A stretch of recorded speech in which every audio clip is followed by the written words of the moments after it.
always think of it this way. Every project is different. If it's legal, if it's ethical, if it's within company policy, and this is what you need to win this investigation, you do it this way. The normal procedure is you wouldn't talk to the, for lack of a better word, the target of the investigation till the end. That would be the normal process. You would gather the documents, you would do the interviews with maybe cooperative witnesses, you may do interviews with people who are just going to provide information, and you would work toward the target. Now that's the normal procedure. And that's okay, because that target, if they're at work, which I like to see them at work, sees you doing these interviews, sees you talking to these people, and they get very nervous, and that's okay. Documents are the backbone of the investigation. The document is what you're going to have that you can hand to management or you can place in front of a jury and they can see something, hold something, touch something. Generally what the examiner is trying to do, you're either trying to locate individuals, so these documents can give you other names or connections between the person you're looking at and other individuals, so you have other individuals to go to. The documents can also refer you to property, to assets these people own. Knowing what they own, you can go back and determine how do they pay for these. So you may be tracing down how the ill-gotten gains were used. There's a lot of information out there in the public domain. At the state level, you've got marriage licenses, you've got divorce court proceedings, you've got professional licenses.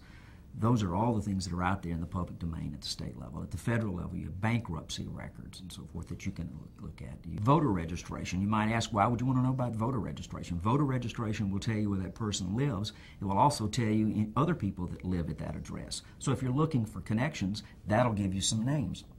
Property tax records, if you're looking for assets. You can look at property tax records and maybe find assets that this individual has that you don't know about that you can maybe go after and recoup for the company. Other records that you might want would be divorce records. The same thing. In a divorce, individuals list all their assets. Same thing with bankruptcy. You can list all your assets and your liabilities. So these are records where you can go out and find things to maybe recoup for your company or use to find individuals. Marriage license is going to give a maiden name of the spouse. So you can use this to help you in finding individuals and looking for relationships and connections.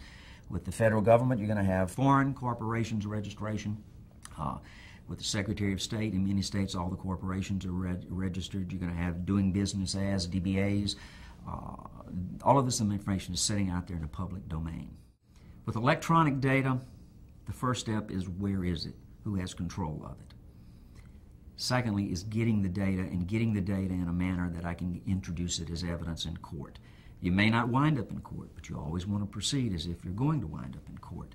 So if I don't have the expertise to obtain that data or pull that data out of the system, then I need to get someone that can do it. I like to have someone who is an expert with data extraction to do it, because then if it goes to court, I can put that expert on the stand, and no matter how the lawyer comes at them, they can explain how the data was obtained, they can explain how that data has not been altered, and they can get that data admitted into court.